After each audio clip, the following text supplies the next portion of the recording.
as melhores histórias de terror e nonsense. Se acomode e venha comigo.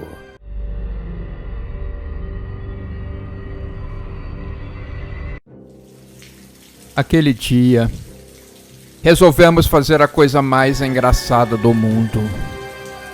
Pena que sempre que tentamos fazer uma coisa que as pessoas consideram idiotas, no final, essas coisas sempre se mostram realmente idiotas.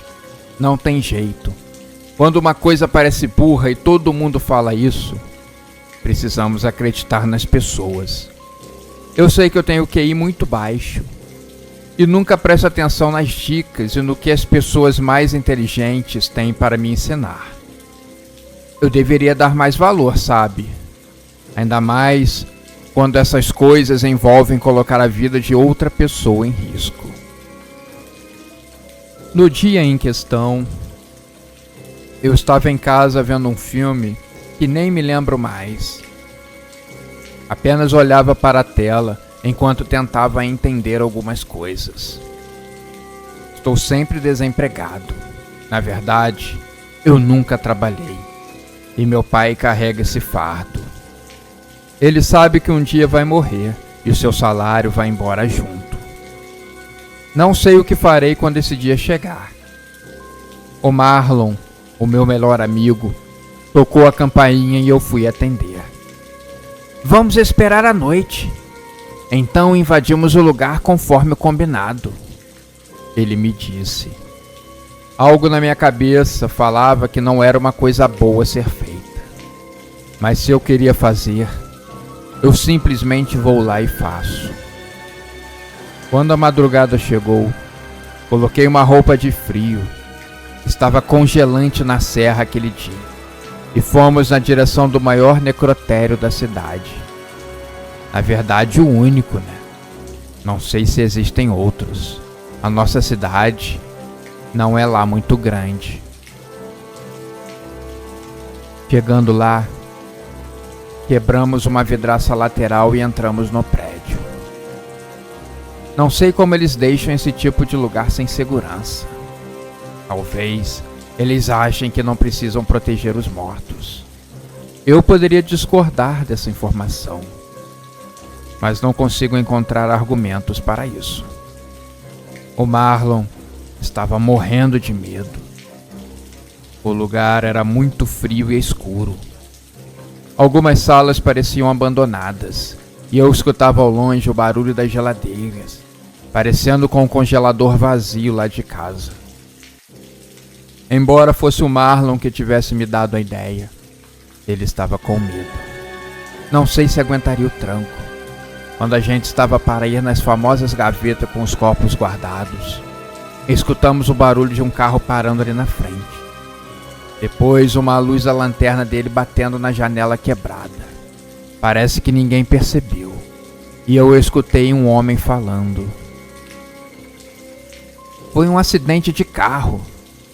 Pobre homem. Uma batida muito forte na cabeça.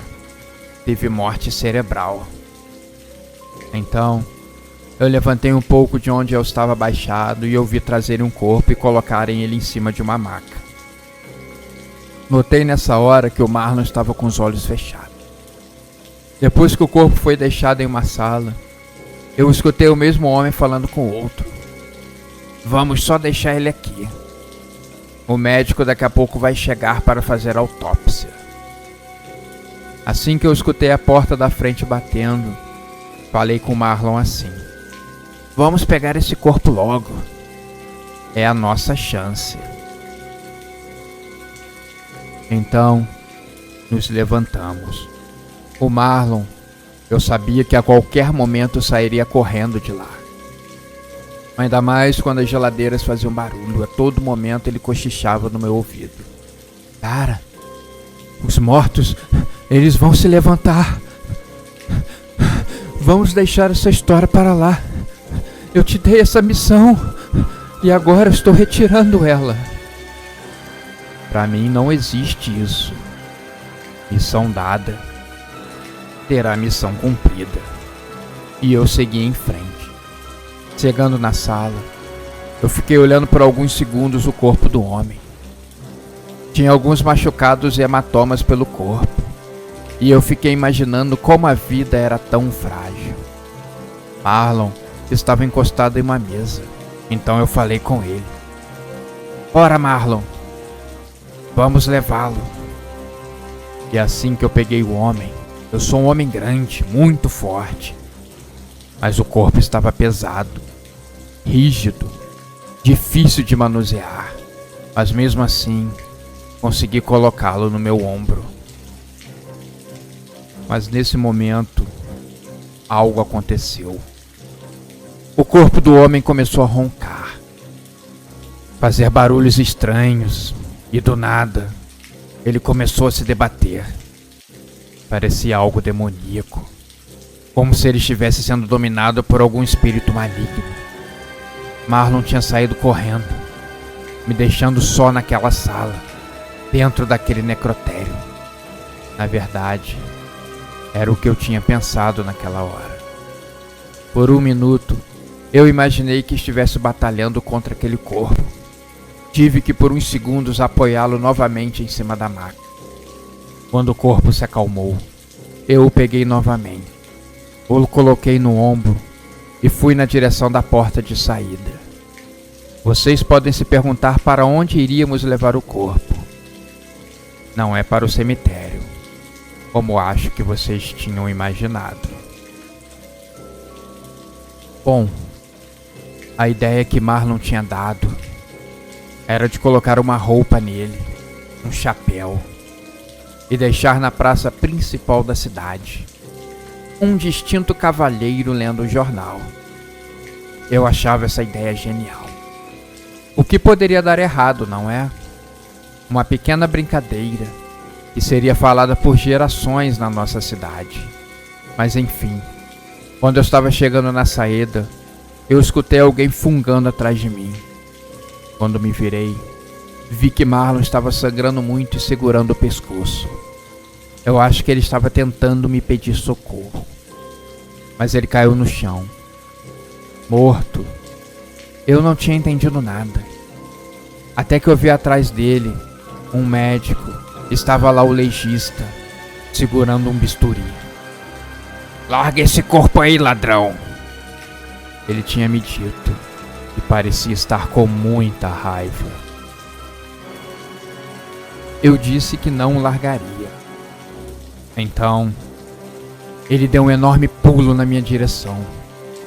Eu jurei que ele acertaria em cheio o meu pescoço, mas por algum motivo o morto se mexeu de novo, aparando aquele ataque. Depois, eu lembro que começou uma briga generalizada.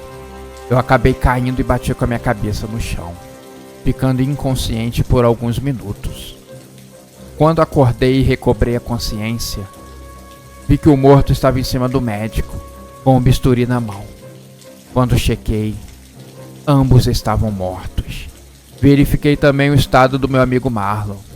Ele também estava morto. Era uma pena. Naquela noite eu tive bastante trabalho, já que o destino me mostrou uma coisa completamente diferente. Eu resolvi aceitar o desafio. Carreguei os 3 corpos para a praça principal da cidade e arrumei eles de uma maneira bem legal. 3 distintos cavalheiros, tomando um chá na praça principal e jogando cartas. Uma cena linda.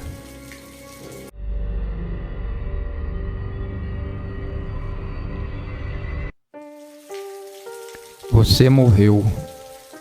Sente sua musculatura rígida. A sua respiração cessou. Sua pele ganhou uma coloração diferente. Perdeu a elasticidade. Está sem vida. Seus olhos, o espelho da vida, se tornaram opacos. Seus lábios, secos e duros. Seu corpo agora está gelado. Sua alma partiu. Seu coração parou de bombear sangue para o resto do corpo.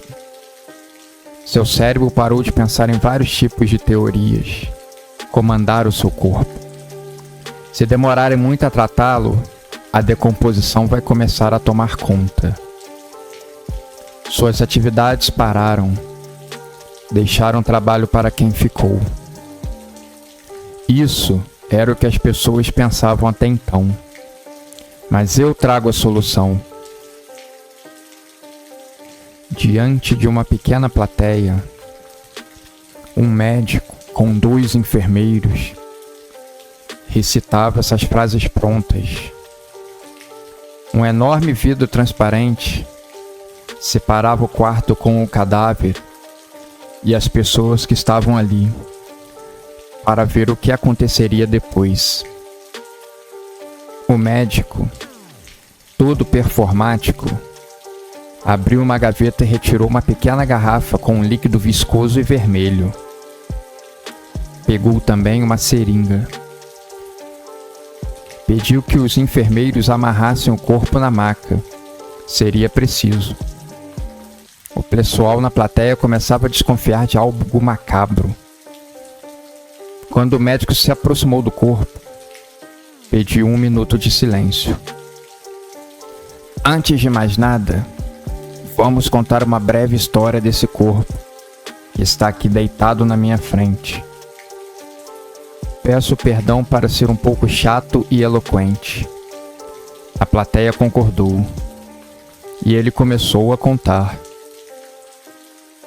Esse jovem, muito novo, era um verdadeiro atleta. Gostava de todos os tipos de esporte. Jogava descalço pelos campinhos da cidade. Era o astro de futebol e handebol do colégio. O mais querido pelas meninas e o mais invejado pelos garotos. Quando chegou na adolescência, conheceu o mundo das drogas. O seu desempenho no colégio, ainda mais em um ano de prestar vestibular, caiu vertiginosamente. Seu desempenho nos esportes também. Mas era apenas uma fase. Acredito que boa parte aqui de vocês já passaram por esse problema.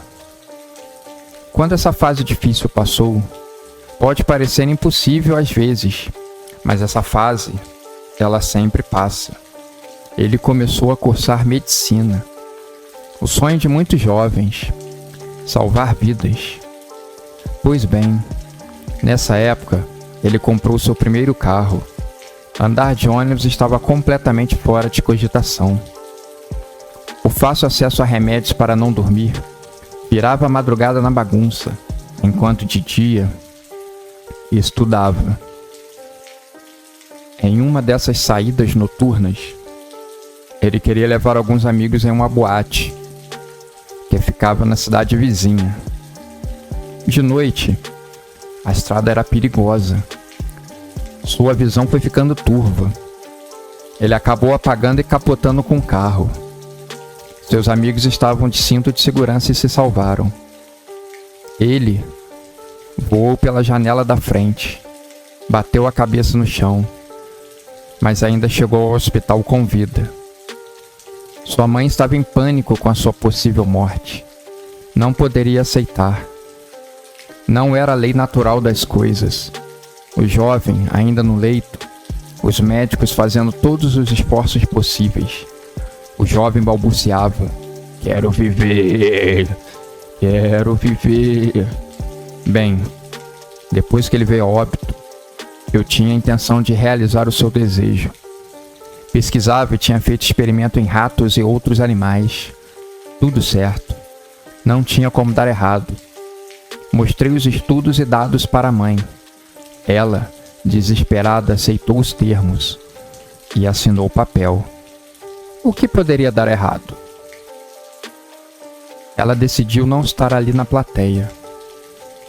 Não estava preparada para ver o filho morto. Queria ver o filho com vida, depois que ele levantasse dessa maca. Depois de contar toda a história, ele olhou para os enfermeiros que fizeram um sinal positivo com a cabeça. Então, ele se abaixou e aplicou a injeção no braço do jovem, que que a princípio não reclamou. A plateia respirava tensa, apavorada. Talvez a mesma sensação de quem viu o homem descendo na lua em 1969. Uma senhora desmaiou na plateia e foi amparada por algumas pessoas que a levaram para fora. Sua pressão havia baixado. Nada muito grave. Um resmungo. O médico virou o rosto animado. O jovem morto agora se mexia devagar. Aos poucos, o seu corpo foi respondendo e recuperando os movimentos. Não estavam agressivos.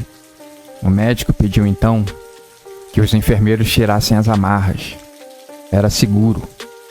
Em pouco tempo ele vai recobrar totalmente a consciência e estar de volta ao mundo dos vivos. Algumas pessoas assistindo gritaram. Outras deixaram escorrer lágrimas dos olhos. Era um verdadeiro milagre. Mas algo começou a sair do controle.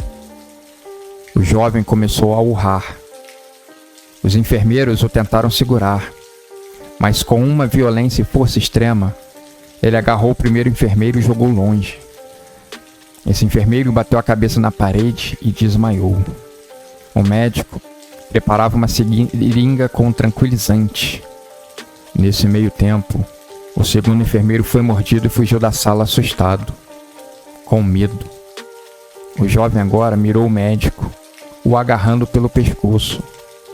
O médico, praticamente sem ar, conseguiu inserir a seringa no pescoço do jovem, liberando o tranquilizante.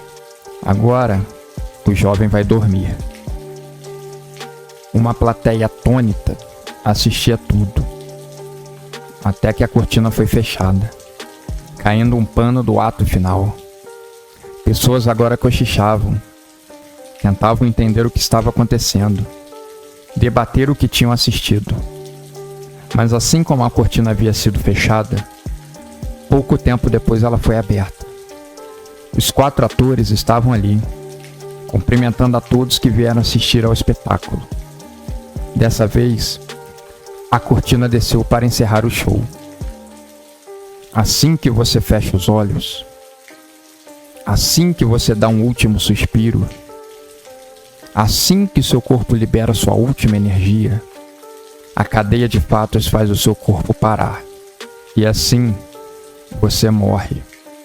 Você morreu, aceite o destino.